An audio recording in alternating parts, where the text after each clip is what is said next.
Hey, how's it going, folks? It's Zucco, and welcome to a very late episode of the Preorder Roundup. You'll have to forgive my tardiness, but we had SmileFest and Wonfes to cover, and those are always going to take priority for me. However, we're here now, and we have so many figures to talk about, so I don't really feel like dilly-dallying. Let's just get into it. As always, we will start with the pop-up raids. Now, real quick, couple of re-releases, though, as you can see, the pre-order window has closed, because it didn't even last a month, as they sometimes do. So we have a re-release for Garagura, we have one for Isaac Clarke from Dead Space, as well as one for Oracle, or Futaba, from Persona 5.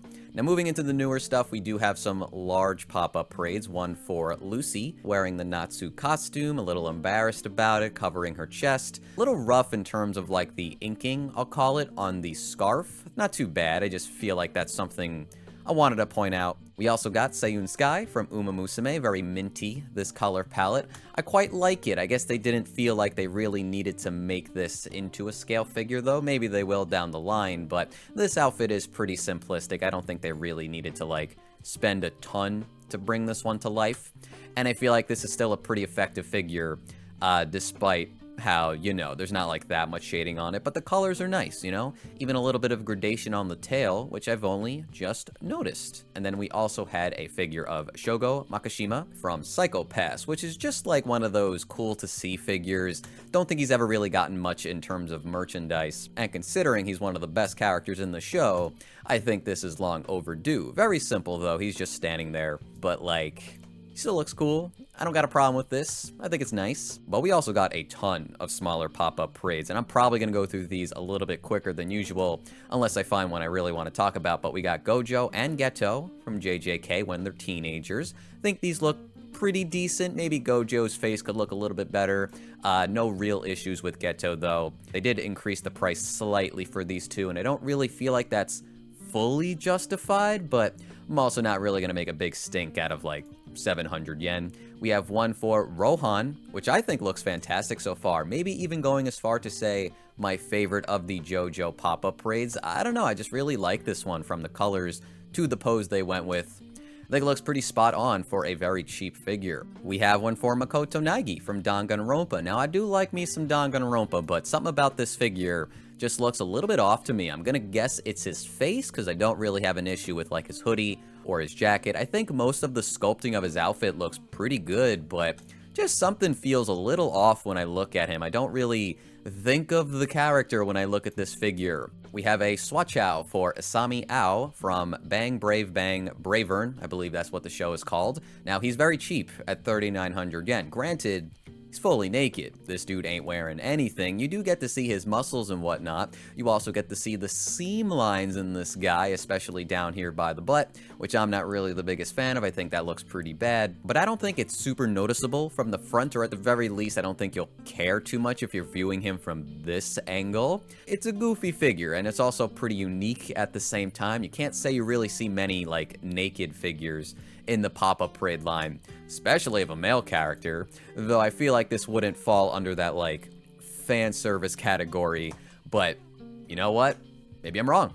Either way, let's move on. We have a pop-up raid for Speedo Sound Sonic, another character that I don't really feel like got too many figures during like the big boom of One Punch Man. So it's nice to see him here too. Very show-offy pose, which I feel like makes this one a little bit more dynamic, having these scarves kind of flutter behind him. We got some more Dungeon Meshi pop-ups on the way, one for Izusumi for 5,500 yen. Kind of wish, if they were going to increase the price, that they kind of added more of this like fluffy texturing and sculpting to more areas of her body, because you don't really get a lot of that. Maybe if I spin the figure around, we'll see it more, but really only seems to be like by the ribs and maybe like where the colors are starting to split. I guess there's like a little bit more on the back and on the shoulders here, so okay, I'll cut him some slack. I think she looks very good though, in terms of a pop-up raid. I don't really have any issues with like the stylization of her face and all that. But yeah, we also have one for Marcille. This is another Swatchow figure where she's sitting down. You don't get this big-ass spoon, which is very misleading considering it's in the beginning of the gallery, so don't be tricked. They're just showing that off as something she could hold. She also does come with a second faceplate, but my god, does it look like really weird and creepy on this like figure for some reason. I don't like it. And I'm not trying to say I don't like it when Marcel gets a little zany and just crazy and makes these like wild expressions. I do. I just feel like the execution here feels very off. I think it's because it's on this figure where she's just sitting down and it feels a little separated from everything else. It doesn't really go alongside with this figure. So really, if you don't like it, like I don't, then just don't use it. Not really a big deal. Most of these pop-up parades never even come with second faceplate, so at least that's a nice little bonus if you do like it. We're also getting a pop-up parade for Fern, which honestly I wish I liked a little bit more. I don't think this is offensive or anything, but I also feel like at the same time I've seen better price figures for her, but considering this one will cost a little bit more than those, I kind of wish they went with a different like pose and expression combo. But you know, the colors are pretty good. They're pretty accurate. I do like the shading on the hair. I think the eyes look, you know, art style accurate, and it's so shocking to me considering the popularity of Frieren, the show, that like other companies aren't really capitalizing on a figure of her. Even like Kotobukiya, I feel like at this point should have made a Fern figure, or at the very least confirm one is in the works. I don't get how it's only Frieren at this point, even though she is my favorite. Anyway, I'm rambling at this point, so let's wrap this section up. We have a pop-up parade for Chutan from Kawaii Gomen. I feel like I've talked about this one a lot just because I think I called this Lolita fashion, but it was Girly K. She's a cute little figure. I like her expression, the wink and the tongue sticking out. It's great stuff, but I feel like I've just talked about it a lot for some reason. And then we had a new Hatsune Miku figure, the Little Missing Stars version for 5,500 yen, where they clearly replaced her twin tails with these musical notes and the staves, but they really wanted to make it look like hair, so the volume is pretty similar. And I like how they go all the way down towards the base. Not that the base is here, but when it is, they will rest on the bottom and they kind of curl a little bit. I quite like that. The palette is a little bit more desaturated, I suppose, just to match up with these translucent pieces. Like her hair is almost like a gray. There's like some gradation at the tips from what I can tell. And then her eyes are also of a similar color. But yeah, I do like this one in terms of just like an idea.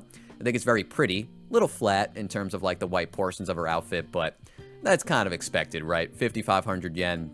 You're not going to get a premium paint job at this price. Now, normally, I would just wrap up this section, but we're going to talk about a little bit more. I would like to talk about the August pop-up parades that have gone up so far. One, because some of these are going to close by the time I get to the next video.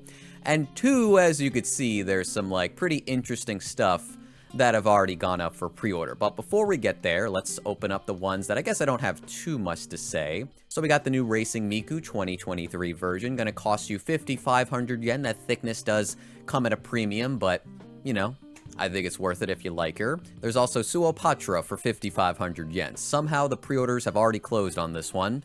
I feel like it's been not even a week, but it is what it is. I guess I need to do some more research. Very cute design though. Love her lavender sweater. And her tail is so goddamn big. Typically on these like little devil characters or demons or whatever she's supposed to be, the tail is not that big. Also, usually it's not gold. So it really stands out to me. I do dig it. And then we also had Rin from Bunny Garden. This one is a large size pop-up parade. Kept it at the 8,800 yen price range, which I think is fair. I think she looks lovely. I believe I said this last time, but really like her mini skirt. Love the colors of this figure. Very vibrant. Think the gradation in her hair looks great. That pink at the tips. Also, forgive me for focusing on the culture for just a second here, but the way they sculpted her chest on a pop-up parade, no less, looks genuinely fantastic and even better than some scale figures I've seen. So I feel like they knocked this one out of the park. Genuinely a very attractive sculpt for something that is so affordable at the same time. But anyway, let's focus on the ones I did want to bring up. Now these two are the big ones, but we also have Bondrewd, who I will highlight right now, because Bondrewd is awesome. Also just like, you know, fucked up beyond imagine. However, this guy's got a pretty sick design, and I did miss out on the Q's Q figure, which was extremely expensive, and it's probably more money right now. So it's kind of like a second chance if you want a seemingly decent Bondrewd figure. Now he is an SP, so he's going to cost 12,000 yen instead. He's going to be about the size of a standard large size pop-up parade, but there's just so much more going on with this guy, considering just the intricate design of his outfit, his tail, his equipment. His helmet actually has a light up feature. You do need to buy the battery separately, I believe. Yup. But yeah, you know, you can't really make a bad looking Bondrewd figure. Maybe that's just because there's no face to sculpt. But even from a pose standpoint, I think this one looks pretty dang good.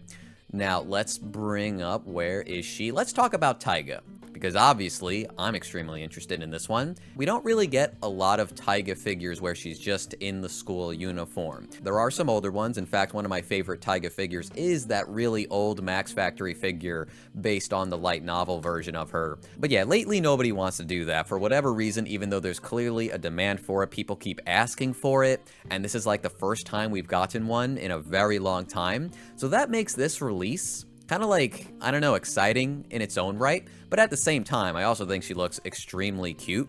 And I'm just gonna say it, I don't understand why people say that this doesn't feel like Taiga, as if Taiga has never smiled in her life. That just doesn't really make any sense to me. Like, sure, she's a tsundere, she's gonna be mad most of the time, but even in like episode 1, maybe 2, when she first sees Minori, and she like jumps into her, and she's like so freaking happy to see her. Like, it's not hard to find instances of Taiga being happy. Just go to like the Christmas arc, and she's happy all the freaking time during that part of the show. Not to mention, this is based off of official art. I think maybe from the Blu-ray release, could be wrong there, but I'll put that image on screen right now.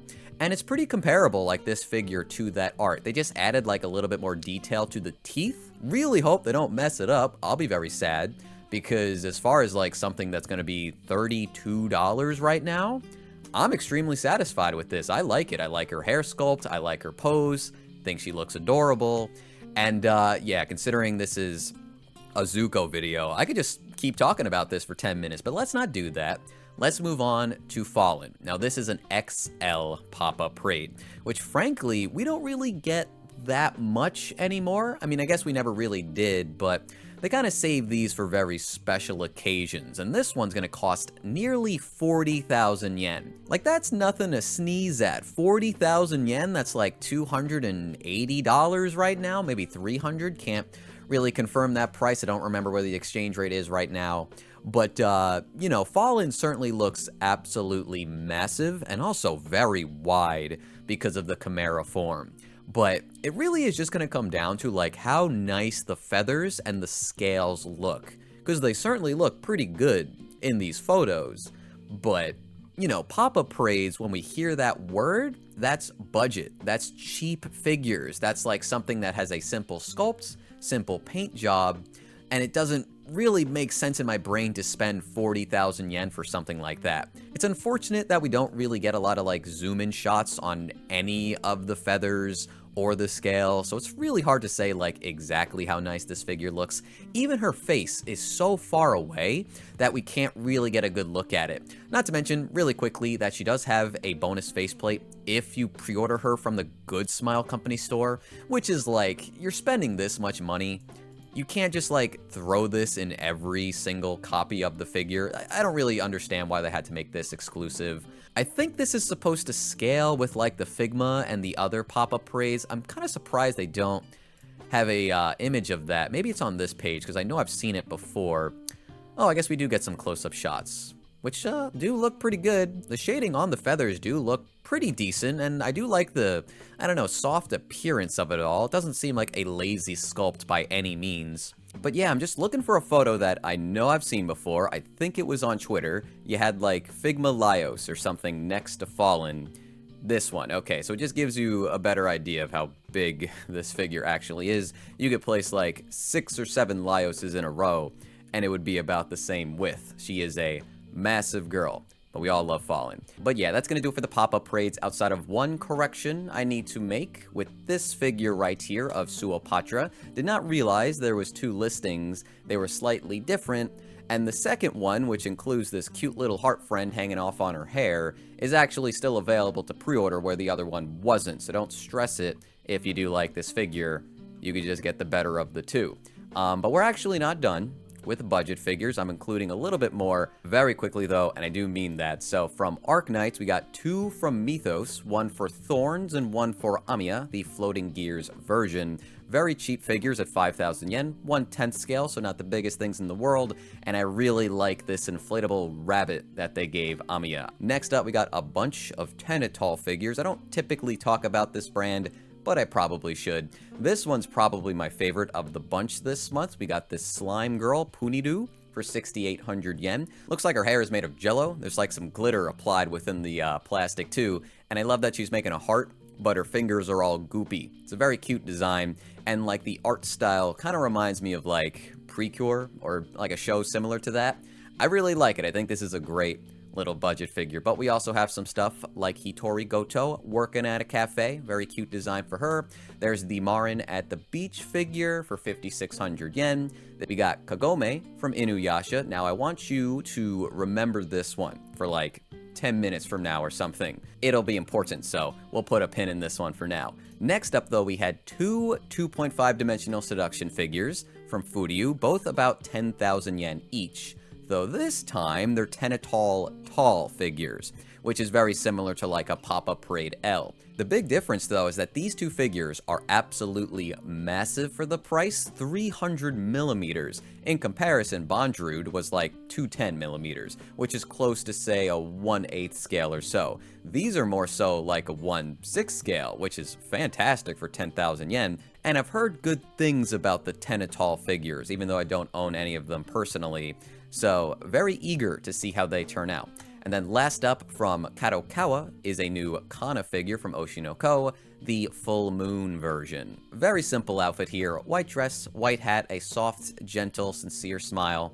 And if I had to associate this with anything, it kind of reminds me of like a date on the beach, I suppose. Maybe that's these photos doing the talking for me, but that is kind of where my brain is going when I look at this outfit. But yeah, rather nice, rather lovely. If there's one thing these Kana figures need to do though, it's add those pink highlights to her hair. I don't know if that's a manga thing, but Doga Kobo just like makes her look so much better in the anime with the way they just designed her and just like colored her hair. It just looks so good in the anime, and none of the figures do it. At least none of the cheaper ones do. And it feels like it's missing every time I see one of these figures. So even though I do like it, feel like it could have been even better with those highlights. Alright, so jumping over now to the scale figures, we have another Oshinoko figure, Ai, Aqua, and Ruby, mother and children version for 17,600 yen. That's a fantastic price if you ask me. Now granted, this is a 1/8 scale, and they're certainly wearing like very simplistic clothing, casual clothes at home, when you're just trying to relax. But there are some seam lines throughout like the sweaters and the hoodies and all of that. So it's not like the most impressive looking figure in some regards, but I think the real like star of the show here is really just like the characterization, the personalities of the characters. You got Ruby being so clingy, you have Aqua reading a book on the bottom, probably lost in thought, and then Ai is just really appreciating her time with her kids, right? I think it's precious, this whole setup. It's really cute. And you are getting 3 different characters in one figure to our children, but that's still a decent amount of work they have to do for only about 18,000 yen. Next up though, we have the High Elf Archer from Goblin Slayer, gonna cost you 27,000 yen, just about. And I should mention the next like, I don't know, 7 figures or so are all from Kadokawa. Can't say I really love her hair on this figure, not even sure if it's like the right shade, though this looks maybe a little bit more accurate to me. She does have a very cute face though. Her pose, while I do like it, is capturing the moment after shooting an arrow. I kind of wish an arrow was included in her hands to make it look like she was about to shoot one, but that's not the case. At the very least though, you do get some arrows in the quiver, which is a nice detail. I like how they poke out from the back there. But yeah, I don't know. The fact that there's like no string on the bow kind of trips me up a little bit. It's a nice looking bow. I like the design of it. I like the paint of it, but it feels like something's missing, and it's just not super believable when there's not a string attached to the bow. It's like, how would she shoot it? Anyway, moving on, we have another Marseille figure. This one is actually not new. It used to be included in some like limited edition bundle. It was either the Blu-ray or the manga, something like that. But either way, you had to buy something extra to get the figure, and now they're just selling it separately, which is kinda messed up. Good for people who did not buy into that, but also kind of a stab in the back for people who did. Very simple figure of Marseille otherwise. Casting a spell though, which is fun. Not all of her figures do display her using her magic, so that makes this one a little bit different. Moving on, we have a couple of figures from Eva. We have the collector's edition of Rei and Asuka. Now, the reason they're called collector's edition is not because they come with some extra stuff, but it's because both of these two figures are based on artwork that was on the collector's edition of the series, I believe the Blu-ray or something. The problem is, these don't look as good as the art that was featured on the collector's edition, which was what we were assuming the figures would look like, because that's what was on the card when they announced it in the first place. The colors were so much more complex and varied, whereas these look very average. They look like average figures. If you never had a Rei or Asuka figure, this wouldn't be a bad choice. 20,000 yen each, especially with the conversion rate if you're from the US, really ain't that bad. But I wish they didn't announce them the way they did, because I did have higher expectations, and they're not really being met. Moving on, though, we have these two figures, which we did see from Wonfest, the Love Live Karin and I Miyashita Supernova version. Ulala would be proud. Shoutouts to Space Channel 5. We get a lot of Idol figures in this hobby. We get a lot of Love Live figures in this hobby. But usually they don't really look like this. These outfits are very different and like separated from what a typical Idol figure would be. And I do find it pretty refreshing. I also really do like the colors and the gradation throughout the figures. It's really just like white and then like their preferred color, I suppose, blue or orange. But I really like just the way the colors are shifting on the skirts, on the leggings. It looks great. I really do like them. You can buy these two separately, but it is super appreciated how like space efficient and like thought out their poses and the base are. This really won't take up that much space despite it being two characters in one. And then finally, from Kadokawa, probably their biggest figure of the month, we have a brand new Kurisu Makise figure, which actually just reminded me, we'll get back to this in just a second, but Good Smile Company is actually re-releasing their Kurisu Makise Reading Steiner version, which is, I'm pretty sure, her most popular figure to date, one that I highly recommend, and one that like drastically increased on the aftermarket. I don't mean to steal the spotlight from Kadokawa, but we might as well point out another re-release before we get back to that. The insane Black Rock Shooter figure for only 20,000 yen. Now this one did come out originally in 2013, a very old figure. I do recall this one from back in the day looking sick, one that I did think about picking up at the time. But I think this figure is such a good example of showing how great of a company Good Smile Company was even 11 years ago. This thing slapped back then, and it still would nowadays. But anyways, let's go back to Kurisu. Now, this does have an LED light up feature as it says in the title, though you can buy this figure separately without the LED gimmick. Though I'm not really sure why you would do that, because you're only saving about 10 bucks. But yeah, a lot of people like to make comparisons with this figure to the Reading Steiner one, just because of all the monitors and the computer off to the side, but clearly it is doing its own thing. Outside of the LEDs, you got this whole like water base where the monitors are actually sinking into it, which is a very neat visual. Now, frankly, only one of them is really submerged deep in that water, whereas the others are making like the water just ripple a little bit, but it's still a very cool base, all things considered, and I like the weathering and just like age of these monitors and the computer. It really makes the monitors feel dated and from like another era, which I definitely appreciate. Her pose is great too, how she's basically like climbing on all of these monitors, just a great visual overall. I'm not really sure how much I like the colors on Kurisu here. She feels very like cold in this instance, maybe a little drab, which might be the point, but in comparison to the Reading Steiner version, the palette felt a little bit more vibrant there, which I guess is just my preference. But frankly, overall, I do think this is a great sculpt. Though I think a lot of it is really going to come down to the LED feature. I don't think this figure is really worth getting without it, because I think that's such a major selling point of this figure. A lot of figures do have LED gimmicks and all of that, but to put them into the monitors is such a great idea. Plus there's like that artwork on two of them which looks lovely, so I feel like there's so much potential there that would make this figure just really stand out if they nail that aspect. Proof is up next. They also had a bunch of figures this month. They're really pumping them out lately. First up, we have some more angel versions for quintessential quintuplets, one for Yotsuba and one for Itsuki, both for about 30,000 yen, very expensive. Now these are recolors of figures that I believe are out at this point. The original ones were more, say, fallen angels with a darker palette. These are lighter instead, some more angelic, I suppose. Next up we have Levi vs. the Beast Titan, which we did see at Wonfes, and I was a little critical about it, and I still kind of am. 43,000 yen is quite a lot of money, as cool of an idea as this is. I don't feel like they've fully realized the concept. You got Levi so dynamically spinning upside down with a whole wind trail just circling around him. That shit looks awesome. And you got Monkey Trouble off to the side, but it doesn't really feel like the two pieces are connected. Not to mention there's no battle damage, no blood, no like smoke clouds anywhere. You got that really boring black disc on the bottom of the base, which for some figures is fine. I don't have a problem with a black disc base overall, but for this one, it just doesn't really feel like it works.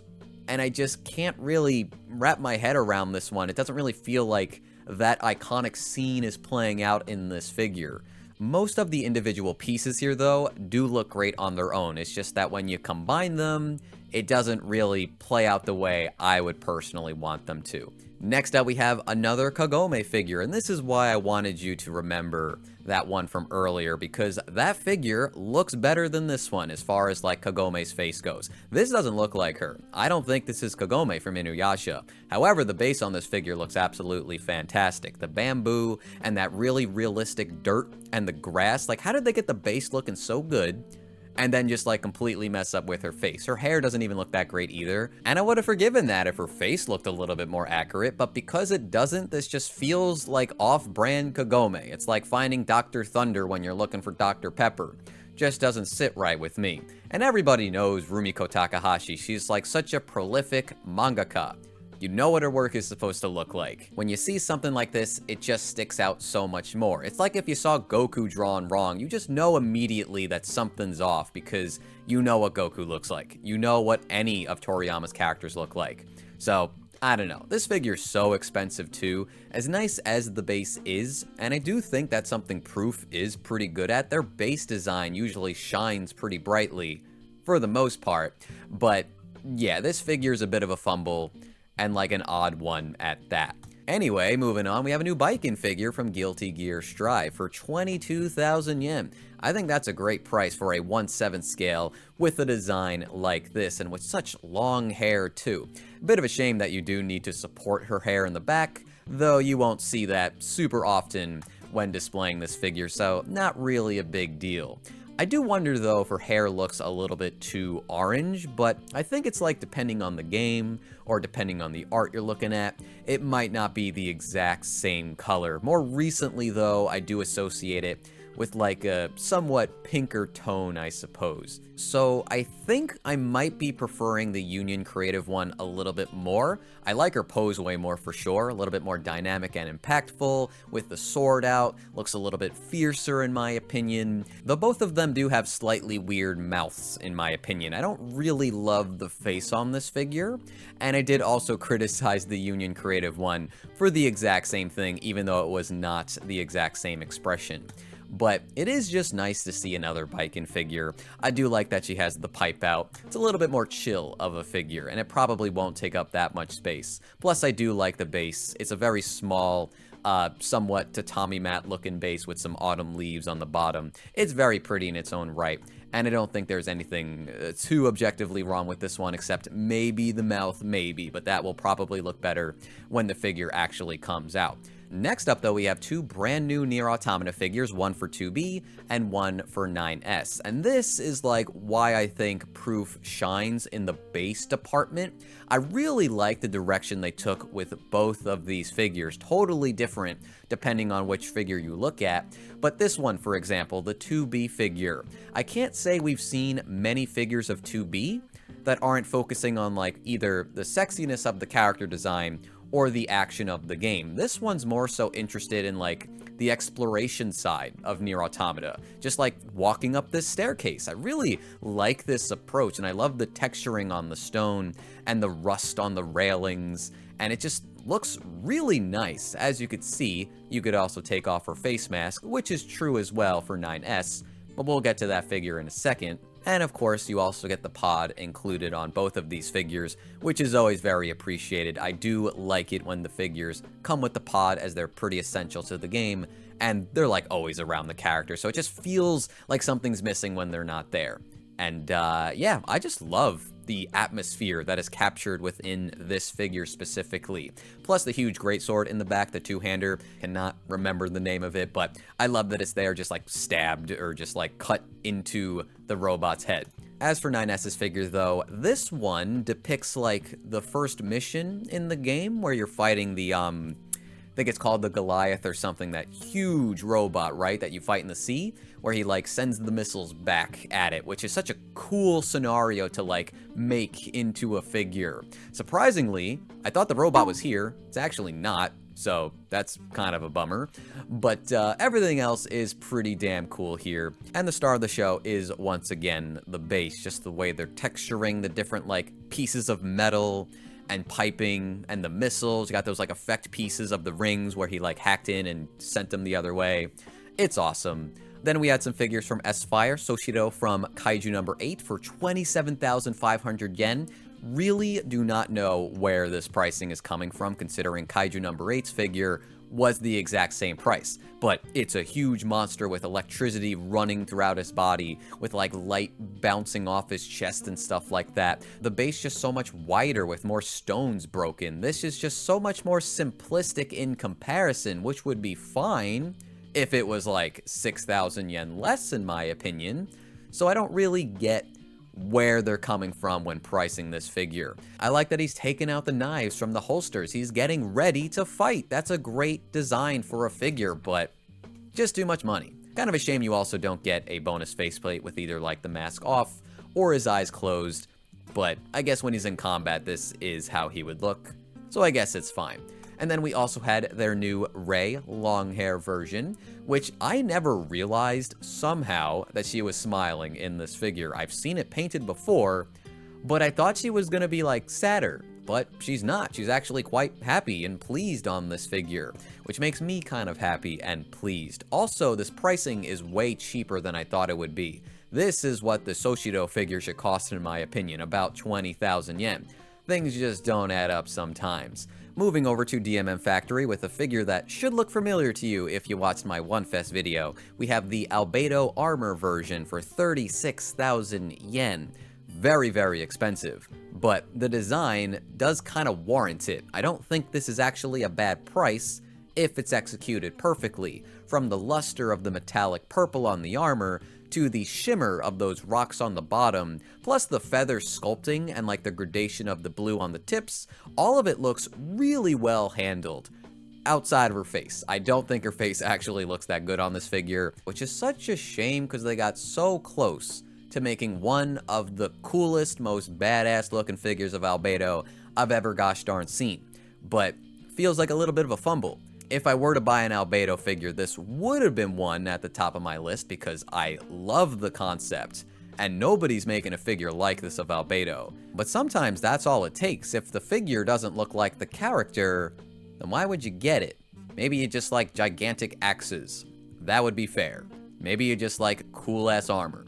That would be fair too. DMM Factory also put up a figure for Sukoya Kana, who is from Nichi Sanji, a VTuber. You could bet your boy does not know who this is, however, I do like her design, wearing this nurse outfit, maybe slightly unhinged looking, however, I do mean that in the nicest way possible, because I like that, I suppose. But yeah, can't really get a tell on like, if she's wearing leggings or not. I'm kind of tripped up on this colorization of the figure, because she's very pale. I would even just say, like, flat out white at this point.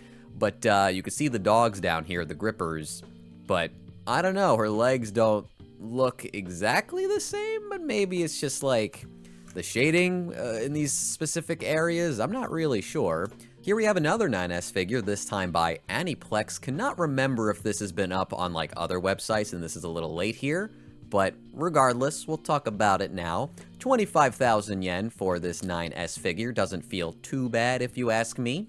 As long as you have those base flourishes with the broken robot parts and the destroyed environment, you got the pod there. And his sword is also included in this figure.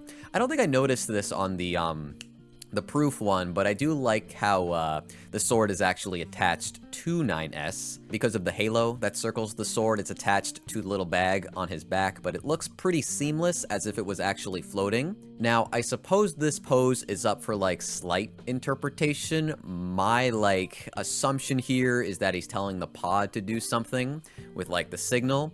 Could be hacking, I guess, too.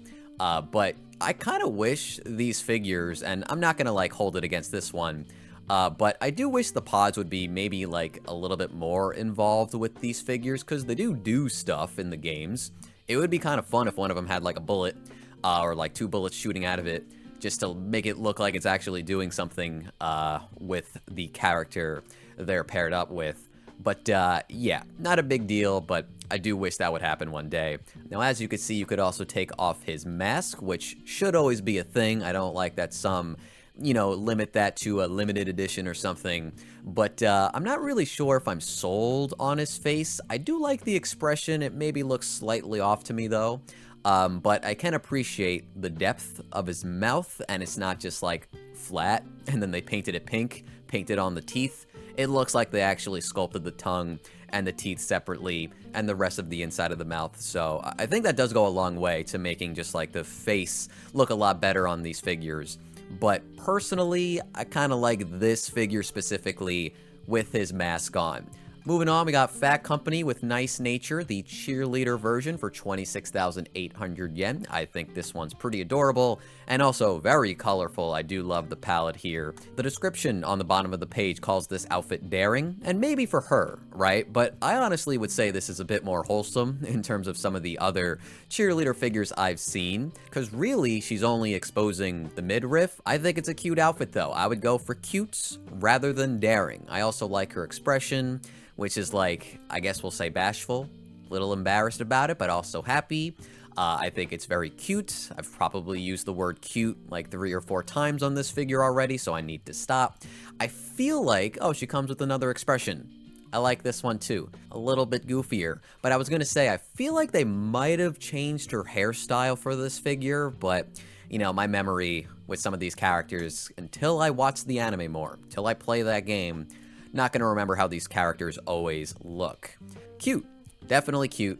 That brings us to like 5 cutes. Moving on, we got Dimitri from Intelligent Systems. This guy dropped out of nowhere, which is the case for like every Fire Emblem figure for some reason. I feel like a lot of people wanted my opinion on Dimitri, and I'm not exactly sure why, because I did play 3 houses, but truthfully I only did 1 route, and it was the Edelgard route. And when I saw Dimitri, I was like, man, kind of wish I played his route instead.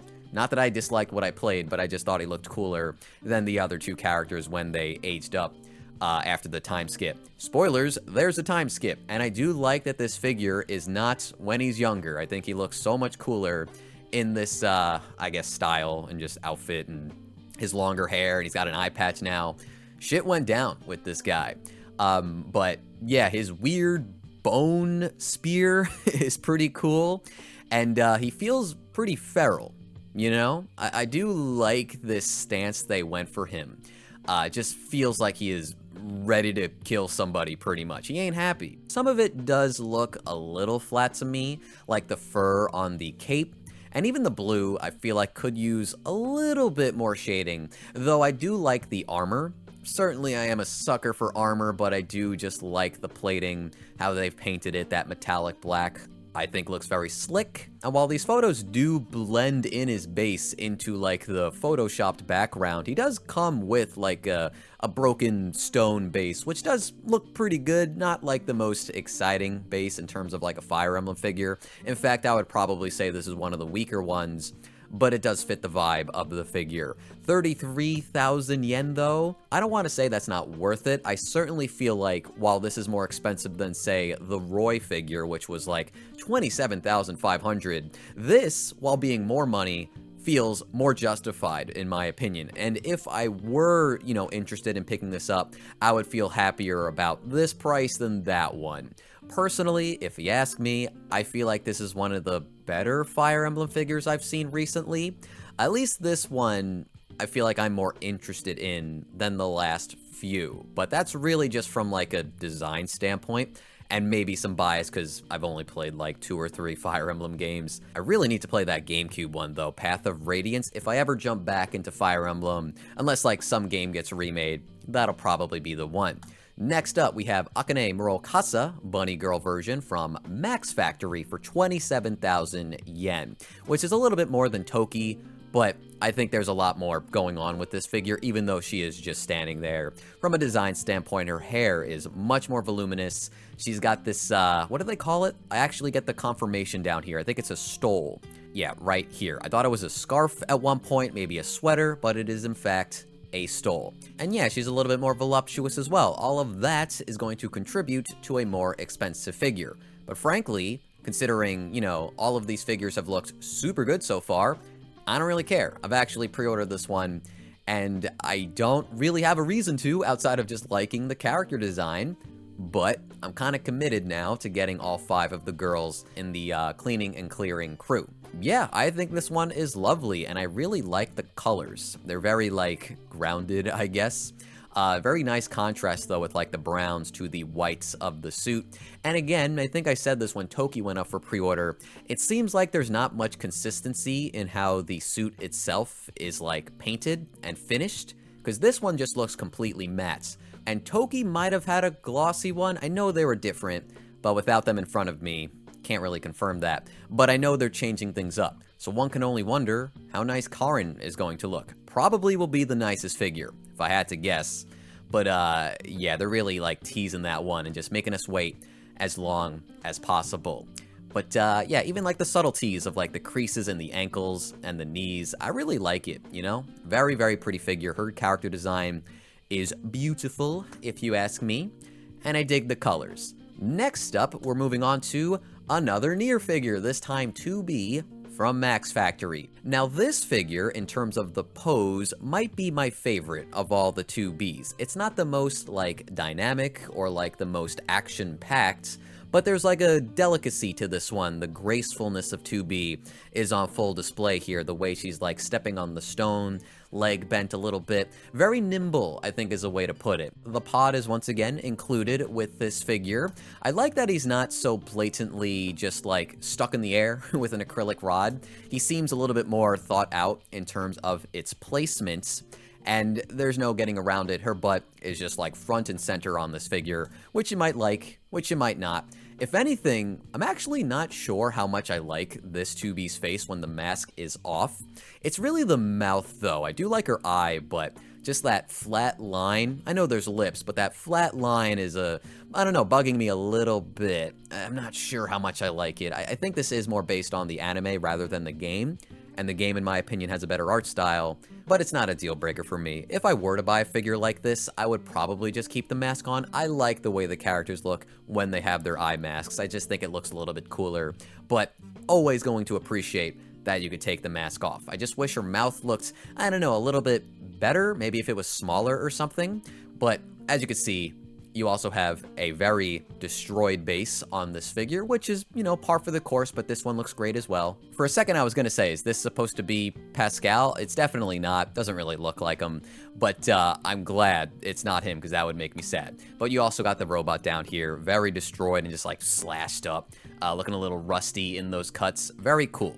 Definitely a very sick base. Other than that, love the gloss of the boots and the shading on the, I guess the thigh highs over here, and then like it goes back to gloss for the band over here. great stuff, beautiful figure. Honestly, her face looks better from other angles, like this one I'm perfectly fine with, so maybe it's just this one angle here that I'm not the biggest fan of, even though that does seem like the main viewing angle of this figure. Moving on though to Good Smile Company, we have Mika, Call of the Stars. The more I learn about Blue Archive, the less like I understand this character. Now this is somebody who does not play the game, but she feels so different than like every other character I've seen.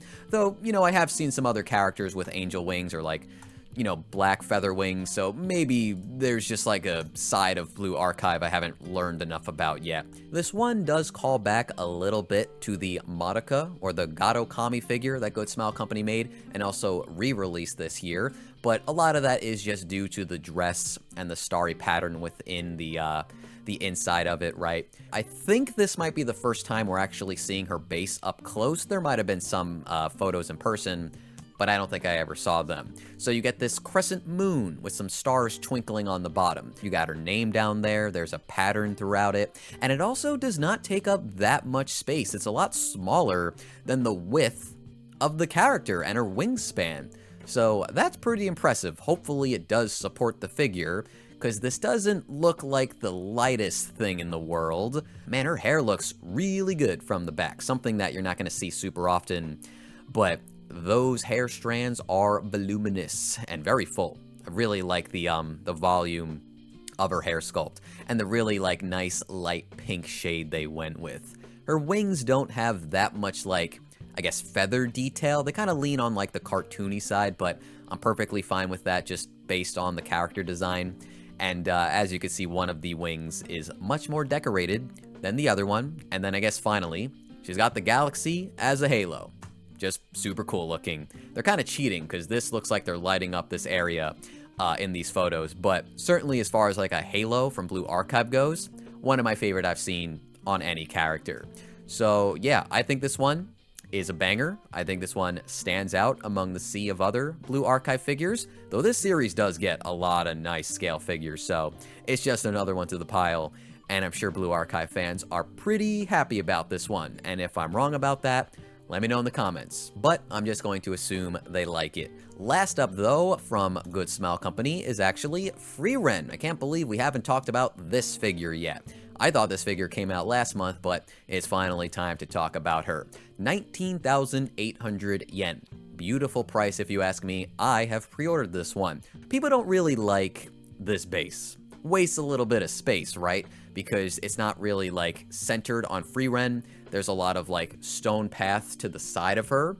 And you know, if you're looking for like something that's space efficient, this probably isn't for you. I like that it's big. It makes the figure look a little lonely, right? I feel like that's the intention of this figure. Frieren on her journey, most likely before she met Fern and Stark or anybody else she made friends with, like the very beginning of the show, before she starts to realize what she should be doing with her time and just like, you know, the human connections she's making and whatnot. I like that aspect of this figure. I know it's not going to be for everybody, but I feel like that was literally the point of making this base big, right? Having that path that she's taking and maybe even like looking back on the journey so far. I also do like just Frieren sculpt overall. There is another problem some people have where they say Frieren looks a little small. And I think I could agree a little bit. I don't think it's like drastic, but certainly in some of these photos, she does look a little bit short. She's definitely shorter than Fern, and Fern's not known to be a tall character, so how tall can Frieren actually be? So at the end of the day, I don't actually have a problem with the heights of this figure and her proportions. I think this looks perfectly fine to me. And yeah, her face looks great. Really don't have any issue with her face sculpt. In fact, I think she looks pretty spot on too, might I add, because some of these figures kind of like make her face look a little bit too narrow, but I'm sure somebody's gonna say that also is like a problem here too, and that's fine, but I don't really have that problem right now. But maybe a better Frieren will come, and then I'll realize the wrongs that I've wrote with this you know, review of her, even though this figure's not even out yet.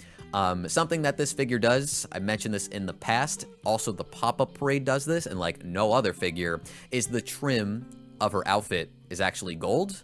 A lot of the time it's just like an off yellow, and I do like the gold more. I don't know if the gold is more accurate, but as far as like a figure goes, I feel like it just looks better. It pops more, and it goes along nicely with the whites and like the black stripes of the shirt that she wears underneath. Her hair sculpt has a very pretty flow to it, which does kind of contribute to the overall just like, I don't know, vibe of the figure and just like that journey that she's on. And I love that she's got the ring. She's wearing the ring. I don't think she really wears the ring that often. Maybe that happens later in the manga or something. But even as a fan of the anime, that scene is like 11 out of 10 good. So I'm very happy that she's wearing the ring. Makes me happy to see it. And yeah, I just like this figure a lot. I think I said a lot about this one. And yeah, I don't really agree with people who don't like it. And that's perfectly fine because I love it. And I'm very excited to add it to my collection when it comes out in June. My birthday month, yippee! Hopefully it doesn't get delayed. So yeah, Freeing this month had like 10 figures to show off, which is quite a lot, but at the same time, only like half of them were 1/4 scales, which kind of goes to show you they're really trying to change things up recently. So, first off, we had the Hoshino Ruri Bunny version from Martian successor Nadeshiko, going from Land Free Ren to Space Free Ren, 1/6 scale for just about 20,000 yen. Seems pretty fair, if you ask me. I mean, this is not really changing things up in terms of a bunny figure, but it's cute. There's an appeal to the simplicity. I do like her hair clips though, those big red glossy accessories. I think that's a nice little contrast to the matte paint found everywhere else. She's got a cute expression too. Next up we have Silpha Bunny version with a extremely long title as far as the series goes. But again, this is a 1/6 scale for just about 22,000 yen, which is a little bit more money. Not exactly sure why, maybe the license is a little bit more expensive. Forgot to say with Hoshino Ruri that they did change her fishnet stockings a little bit, just to make the holes larger. I don't know if a lot of people prefer that, but they did do that there. Whereas with the Silpha figure, or Silpha, they kept it very traditional. In fact, this entire figure is very traditional. Do love this like royal blue every single time I see it. Love the shade that they choose for the bunny suits whenever they go for it. And this one definitely shows off her back quite a bit because her ponytail is not only long, but also flowing off to the side. So you do get a good look at her back, which is very nicely sculpted. We also have from City Hunter, the movie, Psycho Nogami Bunny version, another 1/6 scale at 19,800 yen. This one looks a little bit different than the rest because of the art style of City Hunter. A little bit more mature in like the facial details. Love that her lips are nice and full.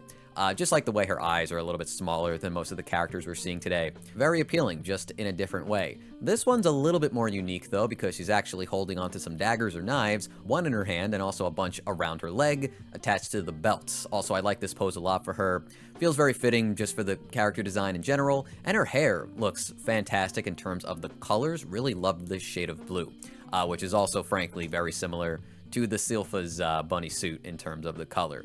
Next up was the Azur Lane AmiAmi Dynamic Kickoff version. Now this one is a 1/7 scale, so even smaller, though it's our most expensive figure yet, at 26,400 yen. Now granted, there are some, effect pieces with these blue flames, and it's a little bit more dynamic, which is in the name because she is really doing a crazy kick, very Rock Lee or Guy Sensei, right? I think it's a cool pose for a figure. I think there's a little bit of a mismatch in terms of her expression though. I'm sure the people who like this character like that she looks cute here, but I can't help but feel like she doesn't really, I don't know, match up with what she's doing. Pardon the pun, but I do wish she had a more fiery expression to go alongside with this very flashy kick that she's doing.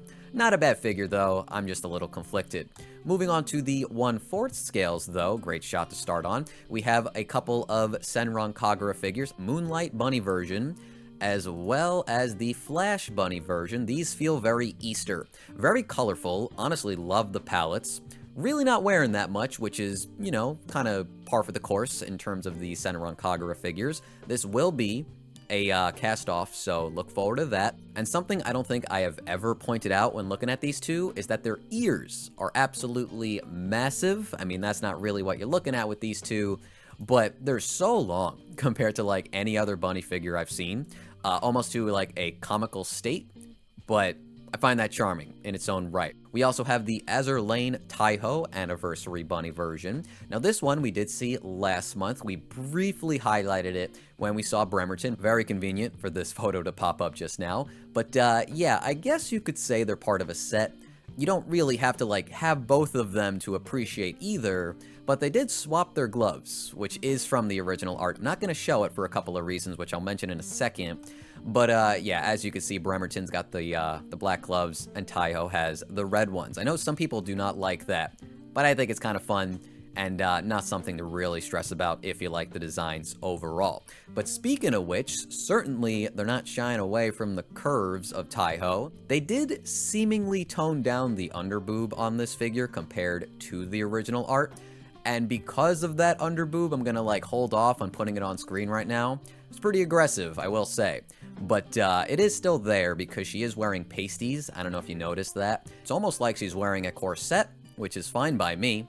I think that's pretty sexy. And I gotta say, I really like her face. I don't know if this is the most like accurate Taiho figure in terms of that, but I find it attractive. As somebody who does not play Azur Lane, I've certainly seen worse looking Taiho figures. I think they did a pretty dang good job. We also have these figures from Goddess Cafe Terrace, Hooji Temple Autumn Leaves, as well as Ono.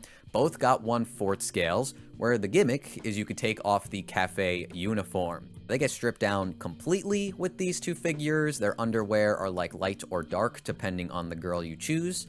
But why not both if you like this series? But I'm very curious on like the quality of the cloth you're getting here. March 2025, not too far away. We'll see how they turn out. But not a bad idea. Honestly, not a bad idea. And then from Goddess of Victory, Nikkei, we have Helmet Aquamarine, which I believe is her swimsuit figure, but she's also wearing like her military, I'll call it, outfit, or half of it, rather. Almost entirely see-through. I mean, you can't really see through the sleeves, but I don't think that's really where you're going to be looking in a transparent shirt when she's wearing a bikini. 44,000 yen is pretty pricey. I mean, she's not wearing that much, but I guess there is the excuse that they did sculpt a whole shirt on her. So I don't know. Her hair looks nice, but I gotta give a shout out to her eyes. Like her eye decals look fantastic on this figure. Very pretty. But yeah, that's gonna do it for freeing. Not a bad batch. Quite a lot of stuff. Some decent stuff too. Kotobukiya is up next. They also had a bunch of stuff. A lot of re-releases though, such as Dante and Nero from Devil May Cry 5. I really wonder how nice these figures are, considering their price, like 29,000. How much was Dante? 26. Maybe he's a little bit older. These are very expensive, and they're 1/8 scales, but there is a ton of detail, like the texturing in the jackets that they're wearing. Their faces look a little bit more realistic than we're used to seeing from Kotobukiya. A lot of detail for their hair. They got their weapons, of course. Like, there's a ton of work going into these two, but considering they already are out right now, you could find out if these two are worth picking up or not.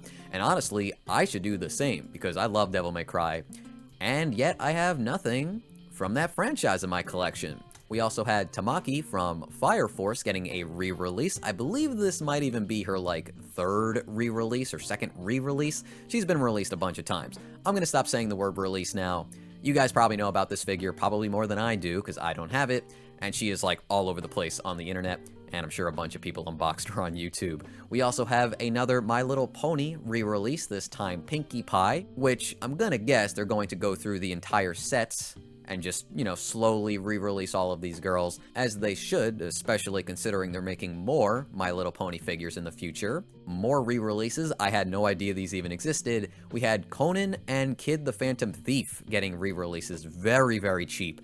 13,700 for Kid, and Conan is 12,000. He's a very short dude. I would expect him to cost like 10, if I'm being honest, but, you know, Conan's cool, so I'll let it slide for now.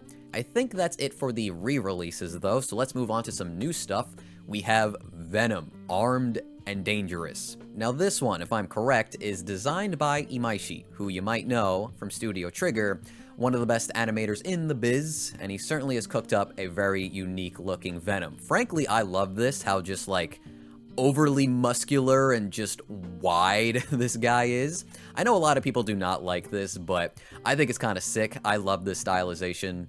I think the paint looks excellent here too. I mean, sure, he looks more like the Hulk right now, on some roids. However, you know, if you're gonna do something unique, why not go all out? There's tons of Venom figures out there, not to mention this character like changes all the time. But, you know, also he's 40,000 yen, and at the 1/6 scale, while that's not small, you might feel like this isn't going to be worth it. But the fact that his arm is just so heavy that it's just like breaking the floor, and just like the street underneath, I think is super cool.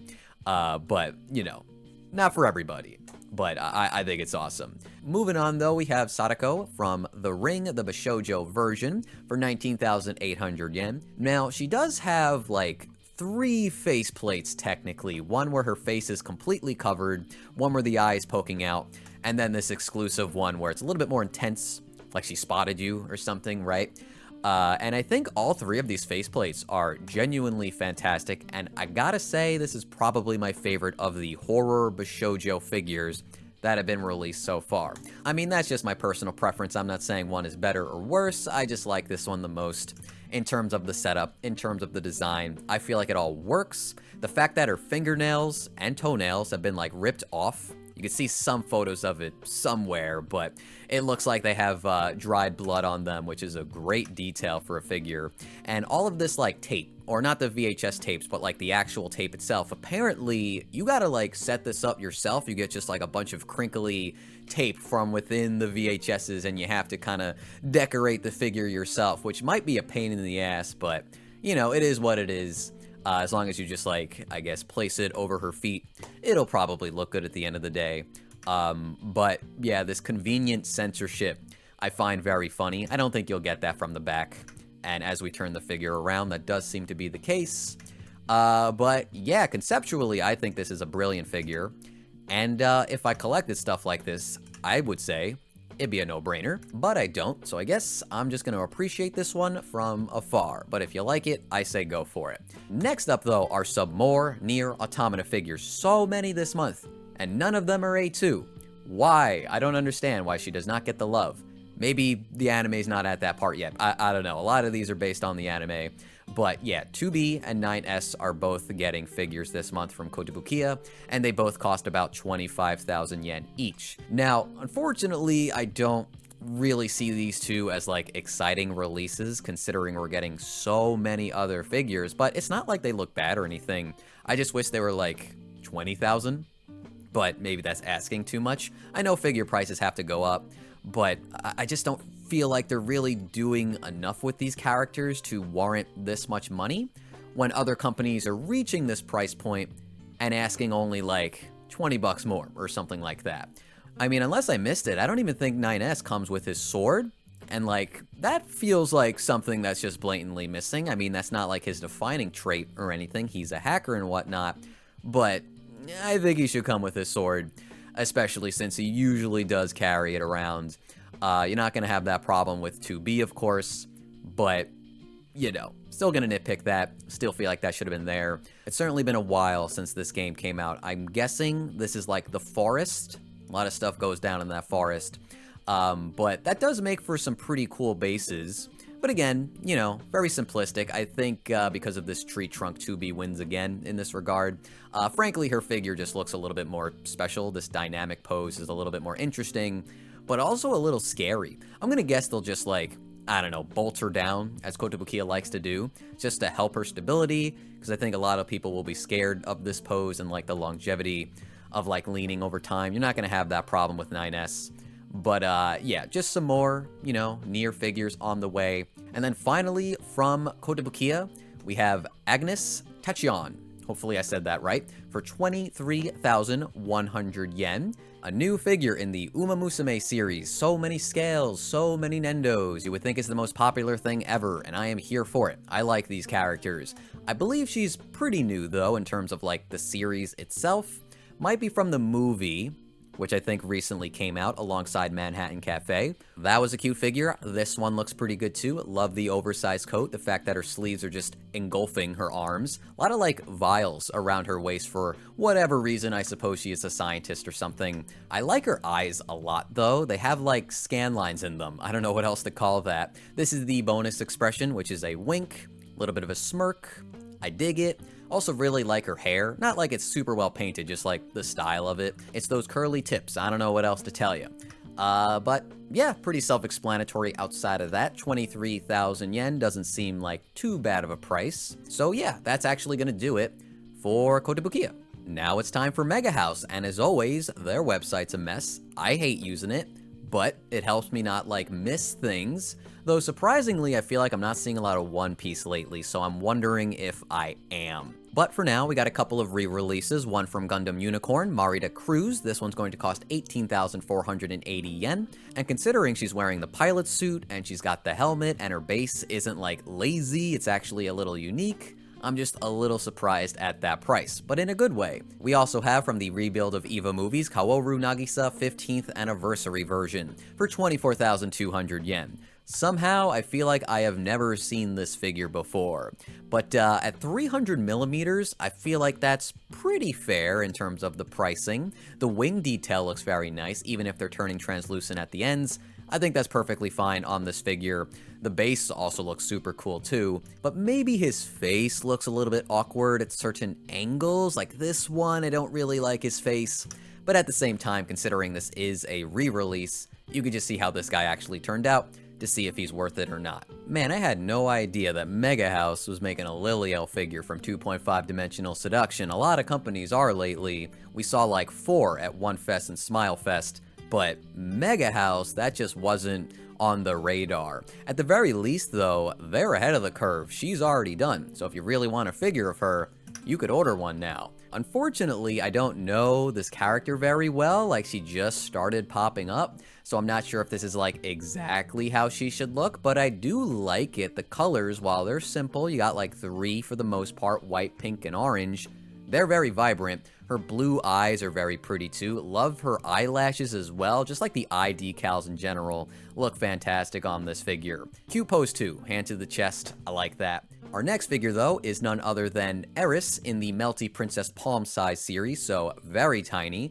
As you can see here, fits in the palm of your hand, assuming your hand is that big. They also did make one for Roxy. Though, I gotta say, I like what they did with the Eris figure. This, like, pose where she's playing with her hair, making it look like she has twin tails or pigtails. I think that's pretty, endearing. I think that's pretty dang cute. Not exactly sure where her pants went. Maybe this is from the anime, and I'm just not remembering the scene specifically, because I did watch Season 1, not 2. But yeah, this figure is only 8,800 yen, because it's so small.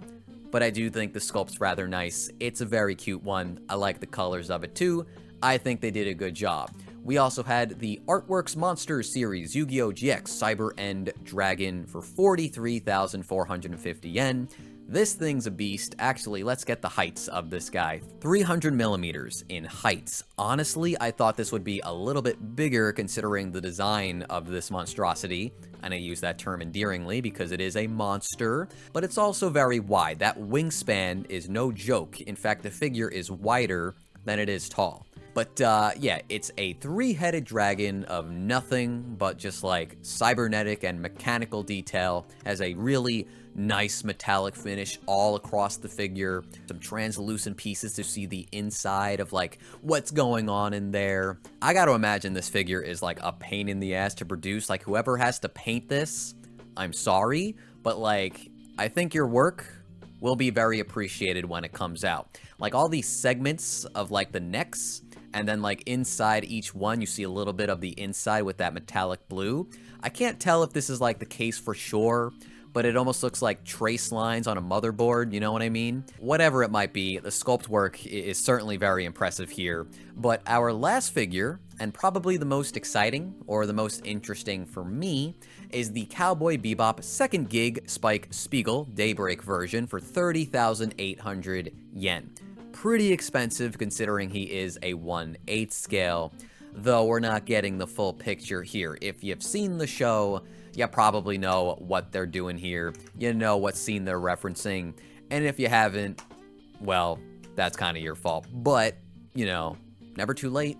I think the best part about this figure is the commitment to make it look like he's fading away. Like the color on Spike specifically just looks like it's being sucked out of him. Really does fit the tone of the scene and how it all plays out. Look, do I really have to skirt around this? He's bleeding, for God's sake. He's holding his side as if he was shot. The window in the back, that glass pane, is shattered. The birds are flying away. Whatever played out here certainly wasn't the best, and also on the bottom of the base, I don't know if there's a good photo of it. Actually, I just gotta scroll down. You're gonna carry that weight. Literally everybody knows that phrase. So, yeah. Also, I have never noticed there's a record sticking out of the back of this figure. That's a really cool detail. I don't know how I missed that completely. Maybe it's because usually you see the figure like this and it's completely hidden, but it does have both sides of it labeled differently, which is a really, really nice detail. I really wish this figure was either a little bit bigger or a little bit cheaper. Rather bigger though, just because it would be more impactful when you see it in person. But this is very ambitious as far as an anime figure goes. It really does capture the moment of episode 26, The Real Folk Blues, Part 2. It says it right there. I don't really have to talk about these spoilers because it's already talking about it right here. He's fighting Vicious. This is awesome. Really cool figure. One of the better ones I've seen from Cowboy Bebop. But I know Good Smile Company is making one where he's literally fighting Vicious. And it's like, when are they going to finish that? That was shown off like 2 years ago, and no word. So I hope they finish that one soon. But this one, probably the best one for Megahouse this month. I think this figure looks sick. But that's going to do it for this company. Next up though, we have a ton of Furyu figures. First up are the Ram and Rem Gothic versions for 37,000 yen each. That's a ton of money, considering this figure doesn't even work unless you get both figures. Now, that's a bit of an exaggeration. You can buy them separately, but the couch, we'll call it a couch, right? Because there's two pieces to it, is just split down the middle. Like, there's no getting around it. Something is missing here unless you get the two figures and you connect them together. Even though one's red, one's blue, they're supposed to be set up this way. So yeah, you're spending like 70,000 yen before shipping to get these two lovely ladies. And certainly, they are lovely ladies, and I really like their outfits, really like the color choices here, and their expressions are great too. But man, that's a spicy meatball. That's an expensive set of figures where a lot of the pricing is likely coming from the couch and how lavish and ornate it is. Certainly a nice looking pair of figures, but you're gonna need a lot of money to back this one up. We got the Hatsune Miku with You 2024 version, a 1/7 scale for 28,380 yen. Now there's a lot going on in this figure. Feels very like space oriented, maybe because of the panda down here. That was my first impression. But there's also some like stars in this tray on the bottom. Not really sure how much I like this setup though. These poles keeping up the figure. You got some like, I guess planets? I guess these are supposed to be planets, but they're not really like the best looking in terms of planets. It looks a little bit too cluttered for my liking. It doesn't really feel thought out. It's just an idea they had, and they're like, oh, this looks cool, let's make it a figure. Like, this just doesn't look appealing. There's way too much keeping this figure up. It just, nah, I don't know. I hate to be a hater, but I don't like that figure at all. We have a new Toho figure of Yuyuko from Furyu for 23,600 yen. This character is starting to get some figures, which I find very exciting, though I don't really like how she looks here. A lot of it's just coming down to the face. I feel like her legs look a little bit too slender for my liking. I don't think she's supposed to be a thick character by any means, but I also don't like her proportions that much. Her dress is familiar. The bottom portion looks a little bit different than what I recall. I kind of like it when there's a little bit more poof to her outfit, personally. So yeah, this one's just not really like hitting the points that I would want it to hit to make for like an appealing Yuyuko figure for me. Next up, we have the Ram Aqua dress version from design Coco. This one, I think, is lovely. Now we're learning that she actually has a second faceplate. I believe this is the one we saw at Wonfest where her mouth was open and she was happy, but she also has a normal, simpler smile if you want that, or you prefer that instead. But yeah, such a simple idea. Make a dress of water. Have it delicately wrap and hug the body, but also like splashing as it kind of extends off the character. It is kind of funny that there's some convenient censoring here, like around the butt, And the chest, of course, because really, I don't think these characters are wearing anything. And just like, you know, the water should be see-through. But it ain't, at least in the areas that keep this figure under a plus 18 rating. But that's fine. Wouldn't expect that on a Rem or Ram figure. Because there is a Rem figure as well, which I think might be out at this point. Or if it's not, it went up for pre-order quite a while ago. So it should be out soon. But yeah, lovely idea. 21,000 yen for something this creative, I think's good. Well, we move on now to Roxy, also from Design Coco, for 20,000 yen. This is a swimsuit figure where she's got the inflatable ring, embarrassingly adjusting her swimsuit, of course. I would say that's pretty par for the course for Mushoku Tensei, but we've also seen a lot saucier in terms of just like the figures they put out, even for Roxy. So this one, I would even say, is very tame in comparison to what I've seen in the past. I think her face is very cute here, and the colors are so vibrant on her hair. The shading looks excellent, and the eyes almost sparkle. They're so just like brights. Yeah, not really that much else to say. I mean, they got the inflatable looking realistic, like the ring. What else you need to do on a swimsuit figure? The swimsuit looks good, the hair looks good, the face looks good. And the base is the beach. All you really need to do to make a pretty effective swimsuit figure for a pretty decent price too. Next up though, a very expensive set of figures, the Sugar Apple Fairy Tale and Hallford and Shawl Fen Shawl 1/7 scale, I think I said his name right, for 56,400 yen. Now you can buy these two separately, which does make things a little bit easier, but I feel like this is the kind of thing where you get both. You don't have to, of course, and I think the price will be like halved, which only makes sense.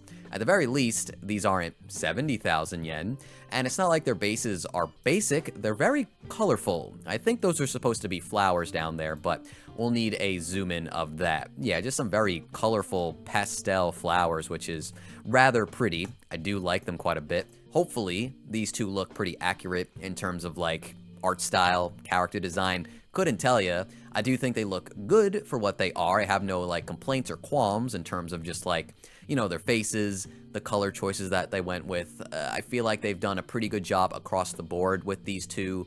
And I do like that the bases are kept very small so that it's easy to have them close to each other. Not to mention that the bases also don't look awkward on their own. Like if you were to only buy one of these two characters, I don't think it would look off, right? You just wouldn't have the other one, but it would still display perfectly fine on its own because they actually thought of that instead of Furyu. Well, you know what? They actually did think of that with Rem and Ram. They just wanted you to spend more money. But yeah, they're not really trying to force you into buying this. I think they just know if you're a fan of this, you probably want both anyway. But either way, there you go. Sugar Apple Fairy Tale for you. Nice little announcement there. Let's jump over to this one. We have Aniplex, Pekora, and MASH collaboration figure for 24,800 yen. Now this, I've actually pre-ordered already. There's a part of me that was just waiting for like a 1/7 scale figure of Pekora in her normal outfit. However, I really like collaboration figures. Just mashing two designs together. Did not mean to make that pun, but I suppose it works. We don't see that super often though, and I think it makes for very fun figures. Like I like MASH, I like Pekora, so I feel like this is just perfect for me. And I love it. The only thing I don't love is the way they're like keeping this figure up because she's holding the shield in the air. It has to be supported back here by a rather large looking chunk of acrylic, which I'm assuming will be on the final product, of course. There's something keeping up the shield back here as well. And then the little Don-chan, who is supposed to look a little bit like the that fox that MASH has. I think its name is like Fo or Fu, something like that, because of the hair and the way the ears are designed. He's got to be supported by an acrylic rod too. That's fine.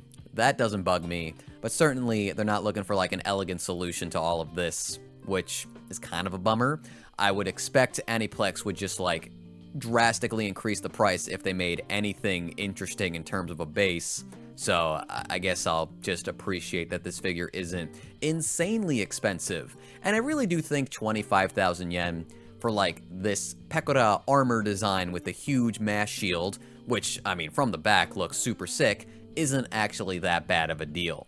Above all else though, I gotta say the colors on this figure are just looking so crisp and perfect to me, very vibrant across the board, from the armor to her hair and her really bright eyes. I love her eye decals here. A very cute rendition of Pekora, and I couldn't be happier with this design. Truly, I really do like this one. Outside of the base stuff, which isn't really that big of a deal to me, just holds it back from being perfection. But not everything needs to be perfect. It's okay. Just hoping this one turns out as good as the prototype, because I'm kind of in love with it, and the wait till August is going to be a bit killer. That's a whole ass year, and I'm not looking forward to that. Aniplex also put up a new figure for Ultra Castor, a 1/7 scale for 35,000 yen. Now this one's pushing it a little bit if you ask me. Very like Alice in Wonderland and Easter themed in my opinion, but I have to imagine the price is coming from the weapons, I guess? I don't know, just having like the vines and the leaves just circle and encase these swords is cool. I love the way they've set this up, but man, 35,000, quite a lot of cash to spend. But really, like, objectively, when I look at this figure, there's not much to complain about. You know, it's a little bit more elegant in its setup. They're not really, like, suspending anything in an unbelievable way. Yeah, there's, like, some supports for the swords, but that's fine. It doesn't really look that out of place, in my opinion. But at the same time, they probably could have just, like, stuck a rock down there, keep the sword attached to the rock, and then it would have hid that rod completely, and then there wouldn't be anything to complain about. But yeah, she's got a really nice little design. I like the leggings quite a bit. They're not designed the same. You got like the diamonds over here and I think pinstripes, but the lighting is making it a little hard to see. But as we circle, you'll get a better look at that. Definitely looks like pinstripes to me. The pom-poms, little puffy balls on the heels is very cute. And just the palette overall, so simplistic, white and a light blue, but super easy on the eyes and very appealing across the board. Also goes alongside nicely with her blonde hair, which is nicely shaded. Doesn't really have like any fun color range, and just like the spectrum is kept to yellow, a light yellow for the most part, but it looks painted well. Not gonna complain about her hair sculpt. But yeah, they kept things pretty straightforward, sticking with like 3 colors for the most part, outside of her green eyes, which is a nice contrast to everything else. And her expression is very cute too. Just think, this costs way too much money. Wish it wasn't 35,000. Even like 30,000 would have been pushing it, but this just, I don't see this figure selling very well, even though I do quite like the design of this one. Just probably out of too many people's price range, in my opinion. Moving on to Claynel, we have another Mushoku Tensei figure, this time of Sylphie, the lingerie version, which I believe Roxy got last month. This one is going to cost 20,000 yen. Very similar in terms of the setup. Very frilly and ruffled lingerie here. You got a few different shades of green throughout this figure, which is nice, though I will say, longer hair Sylphie looks a lot better than shorter hair Sylphie. Fight me on that if you want, but I feel like I'm right. Either way, moving on to Spiritale, we have my dress-up darling, Marin Kitagawa Liz version, 26,000 yen. Can finally talk about this one. I think this is one of Marin Kitagawa's better scale figures, though you do have to like the Liz cosplay thing, otherwise you wouldn't care about this at all. But if you do, I think this one is certainly one to look out for. The thing that really sells me on this figure isn't the base, isn't the bed sheets with all the accessories on it. They only make the figure better, don't get me wrong, all these references and accessories from the show. It's lovely stuff, but the thing that really steals my heart is this expression right here. Don't even care that she comes with another expression. Don't even care that it's supposed to be that endearing Marin smile. Frankly, doesn't look as good on this figure because this one is just like miles better, absolutely perfect. The eyes like slightly closed, the blush and the teeth showing, the hands by the mouth. I mean, is this not like exactly what you would want from a Marin Kitagawa Liz figure? I feel like this has to be the thing that they make and the thing you should be looking out for. And I'm super happy that Spiritale did it, and did it in such an efficient and pretty way. My god, does this look good. 26,000 yen, I don't think it's too bad for a 1/6 scale. Certainly she's not really wearing anything from the waist down, but there's a lot going on from the chest up. She's got the bat wings, she has this like very poofy somewhat like maid outfit, I'll call it. Not exactly sure what it's supposed to be.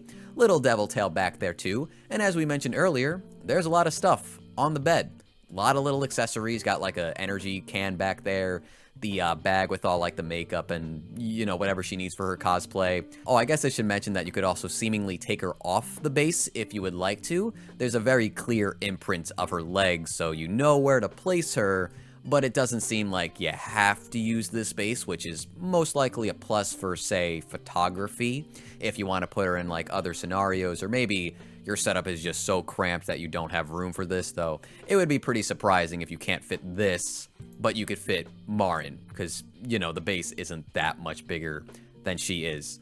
But, yeah, I think this is stellar. So let's jump forward to Alter's only figure this month. We have the Uma Musume Pretty Derby Beyond the Horizon Tokai Teo 1/7 scale, 23,800 yen. You know, Tokai Teo certainly has a lot of figures at this point. Maybe she's like one of the main characters. I feel like she is certainly a character that appears quite a bit, but none of them are wearing an outfit like this. And my God, do I love this outfit? Feels very like Phoenix inspired, like risen from the ashes, or Banjo-Kazooie.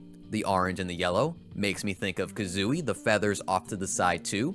Either works, but I feel like a phoenix is a little bit more inspirational rather than a talking bird. But you know, however you look at this figure, it's not going to stop it from looking stunning as it does. I do kind of wish that like it was a little bit more dynamic, I guess. I feel like this outfit would look so much cooler if she was actually like in sprint. She was running and the scarf would be like flowing behind her in like a very aggressive way. But Alter doesn't really do that, you know? They don't do that a lot, so I guess it wasn't really meant to be. But I do like this peace sign that she's doing. It's cute. Seems like there's a little bit of like glitter applied to the scarf, which will make it pop a little bit more in person. But yeah, I just really like her outfit and the details within, like the pattern on the red portion, all this gold trim. Got the phoenix buckle, these like weird coins around the belts, this huge feather charm with the glossy beads. I'm not sure what it's supposed to be, but it looks sick around the waist. I really wish we had a close-up shot of the hair accessory, or sorry, the ear accessory, but looks kind of similar in terms of like the stylization. And then my God, do her boots look killer, from the color palette to those fluffy bits at the bottom. They're all laced up really nicely. I fucking love them. They look super cool. So yeah, for 24,000 yen, I think that's perfectly fair, considering that we've seen horse girls today that are more money or similarly priced, yet this one has the design that slaps the hardest. So I love it. Would be something I consider in the future, but I only have 2 Uma Musume figures right now. What the other one will be, you'll have to wait until I unbox it in the nearish future.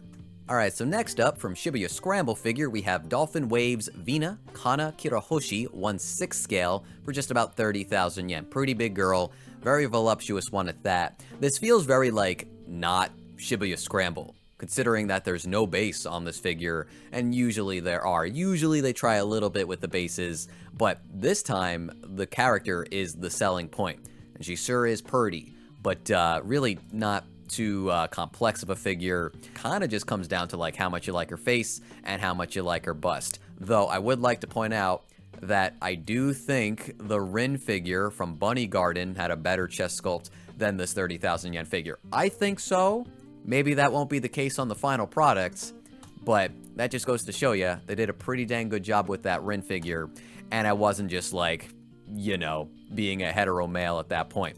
I thought they did a great job. This figure, though, I guess I should really point out her hair sculpt now that I saw it. This looks lovely. These wavy hair strands, this is the real selling point of the figure. Unfortunately, you don't see it from the front. You only get a little bit of a glimpse, but it does look pretty nice from the front too. This, honestly, is a great hair sculpt, so I don't want to undersell this figure. I think it's pretty good now. Surprisingly, though, I'm pretty sure this is Shibuya Scramble's only figure this month, so let's move on. Next up, we have Union Creative with their Zozo collaboration Gridman Universe figures, one for Akane and one for the second. I have not been the biggest fan of this line of figures so far. Just feel like they've all looked a little bit off, a little bit cheap, and the colors haven't really been that impressive. And unfortunately, that does carry over here. I feel like 21,000 yen would be perfectly fine if they looked a little bit better in terms of like shading and just color choices. But right now, I'm just not really behind the set. However, Akane with garter belts, pretty good. Pretty good idea. So this one's probably my favorite. Hoodie and garter belts, that's a sick-ass idea. That looks super good. Anyway, we'll move on, though, to this Ryza figure from the second game, I believe. A 1/6 scale for 32,000 yen. That's quite a lot of money, but you know what?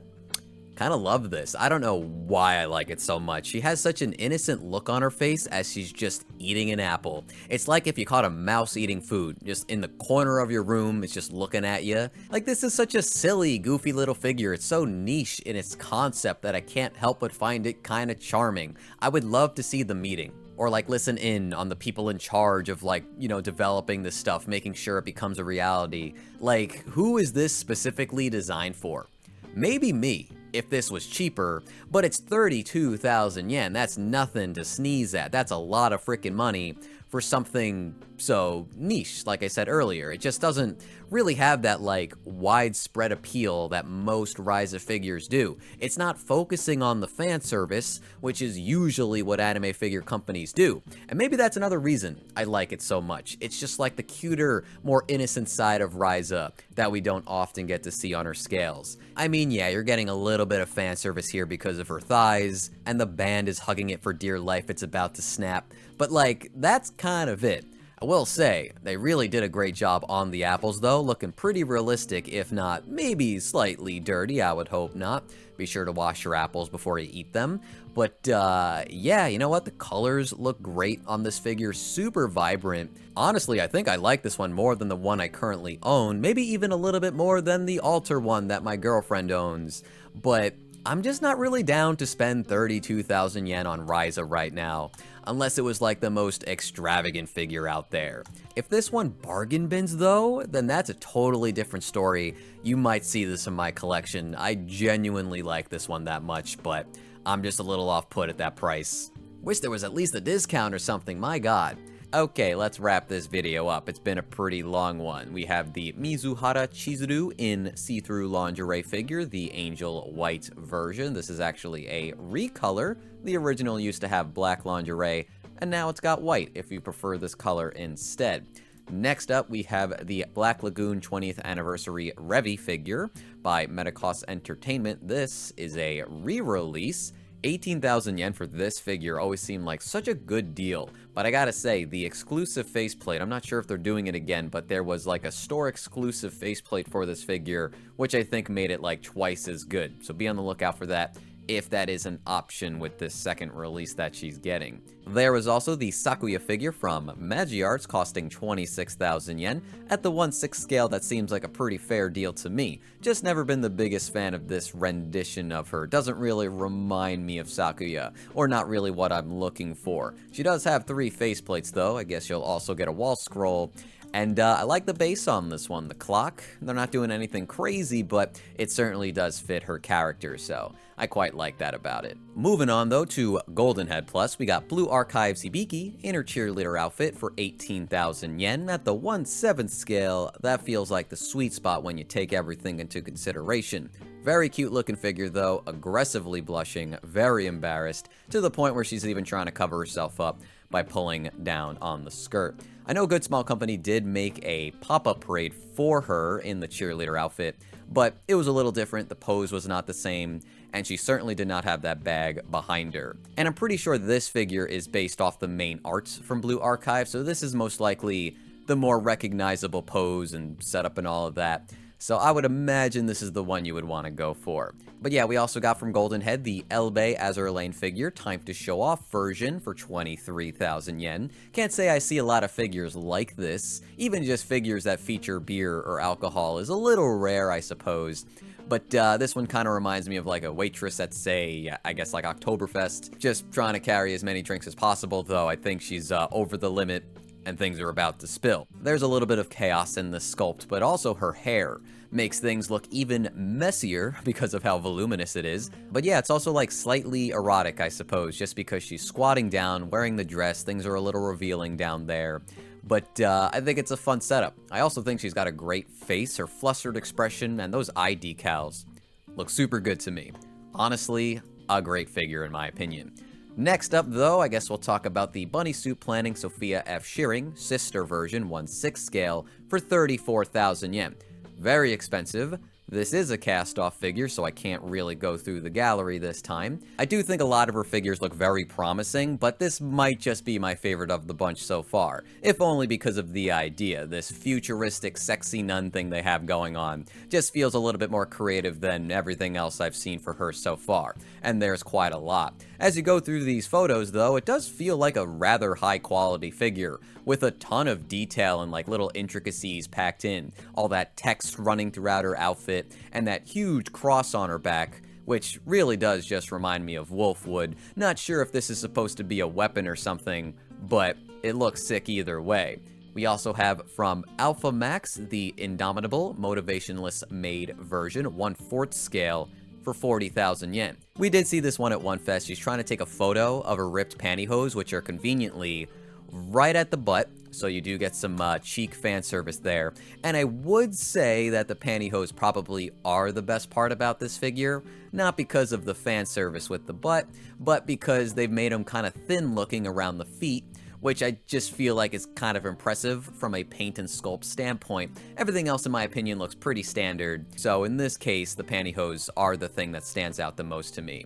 We also have from Mimayoi another 1/4 scale from Azur Lane of Limalin Listless Lapin version. She gets a lot of figures. This one might be pretty popular if they pull it off correctly, and a lot of people do really like Mimayoi's 1/4 scales. I mean, if you're looking for a figure of Limalin, then I don't really think you could go wrong here, unless you're just not the biggest fan of this pose as she's sitting on the manju. Maybe that feels a little bit too much for your collection or something, but for the most part, Mimayoi has done very good with their 1/4 scales, so I imagine this will do pretty good as well. She is kind of a small character though, rather petite, so maybe 37,000 yen is perhaps a little bit too much for this one, though this is an exclusive version, so you could probably find it a little bit cheaper elsewhere. And to wrap this video up, we got two more Apex figures for you, the first being Charybdis, the Brilliant Bell version, for 22,000 yen at the 1/7 scale. I think this one's a killer deal. From the design of the dress that's just so wavy but also open at the front to show off her legs, very slender and attractive, to the whole ass like balcony that she's standing on,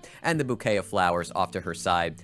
And the hat, there just seems to be a lot going on here. Really, really nicely sculpted, beautifully painted, and just a very pretty character overall. I believe she also comes with like 3 faceplates. The default one that you saw earlier, and then like I guess these two over here.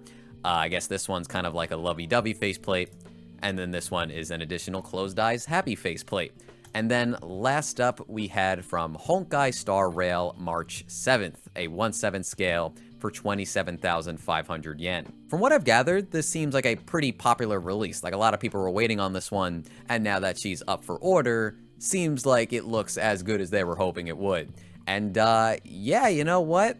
I think it looks pretty dang good too. I love how cheery she is, how Genki the vibes are. She's wielding a bow that actually has a string, so I'm automatically going to give it points for that. Not to mention the bow is like absolutely enormous on this figure, which just makes it cooler in my opinion. The splash on the bottom is also definitely a highlight. I guess I'll just call it like a magic burst at this point. There are some crystals down there too, but the plastic is very glossy on like the explodey bits, which I think also could be said for her boots. I think those are glossy too. But everything else does seem to be matte, so that contrast on the finishes, I always do like stuff like that. It just seems like a very dynamic and just lively figure overall. Plus, you definitely can't go wrong with these colors. It's just like a nice range of pinks and blues, a lot of white mixed in there too. Because these photos aren't the best, it's a little hard to see the color gradation in the outfit, like the blue to pink, but that's definitely a highlight as well. Yeah, I think this one's great. Maybe like a little bit more than I would have expected. I think when you break it down though, you look at the individual components, March 7th, her outfit, the huge bow, the base, which has a shooting star behind it, only just realized that, it starts to make a little bit more sense. So, yeah, very pretty. But with that, I think we're going to wrap up the video for today, so that'll do it for our July pre-order roundup. Let me know what you guys thought about this one in the comments below, and I'll be back very soon with another video, which will probably be another unboxing. It's kind of been a while since we did one, and I'm very eager to open some stuff. But until then, take care, and I'll see you later. Bye.